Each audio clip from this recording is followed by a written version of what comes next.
Islamic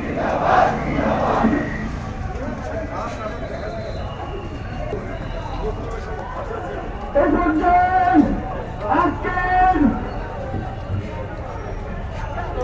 গণমিছিল পরবর্তী সমাবেশে বক্তব্য রাখছেন গণমানুষের নেতা সদর উপজেলার সংগ্রামী আমির জননেতা জনাব শফিউল আলম।